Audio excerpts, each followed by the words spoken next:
fact, members of the Senate, Leader McConnell, Democratic Leader Schumer, it's also my privilege to represent the President of the United States before this chamber. Senator Schumer said earlier today that the eyes of the founders are on these proceedings. Indeed, that's true. But it's the heart of the Constitution that governs these proceedings. And what we just heard from Manager Schiff, courts have no role, privileges don't apply. What happened in the past, we should just ignore. In fact, Manager Schiff just said, try to summarize my colleague's defense of the president. He said it not in those words, of course, which is not the first time Mr. Schiff has put words into transcripts that did not exist. Mr. Schiff also talked about a trifecta. I'll give you a trifecta. During the proceedings that took place before the Judiciary Committee, the president was denied the right to cross-examine witnesses. The president was denied the right to access evidence. And the president was denied the right to have counsel present at hearings. That's a trifecta. A trifecta that violates the Constitution of the United States. Mr. Schiff did say the courts really don't have a role in this.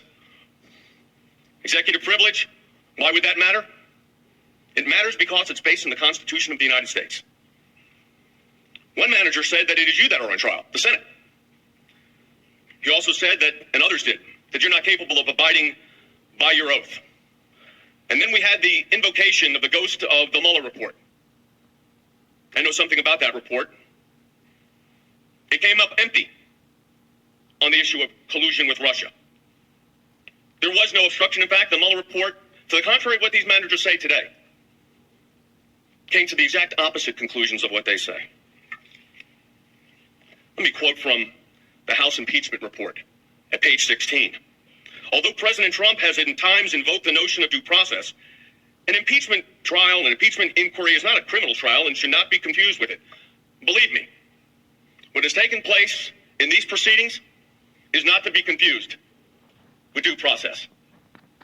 Because due process demands, and the Constitution requires, that fundamental fairness and due process, we're hearing a lot about due process.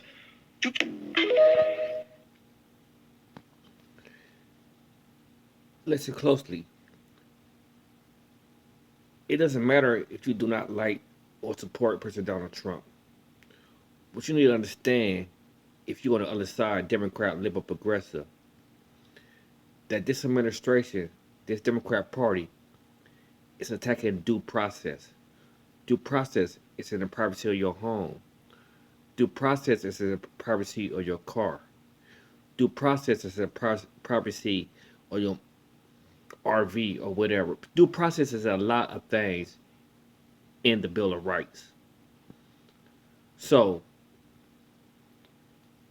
this should tell you how they went after a president of the United States of America. You could say he was guilty or whatever, you don't like him, he deserved it. But what I'm trying to tell you is, they destroyed due process to go after this man. So if they destroyed due process to go after a president, Kamala Harris, the Democrat Liberal Party, will not hesitate to destroy due process to go off your house, due process to go off your motormobile, due process to go after you as an individual or a group. So you better wake up and realize that this administration, this party, this woman is attacking the Constitution, the Bill of Rights, and she's not for America, nor is this Democrat Party.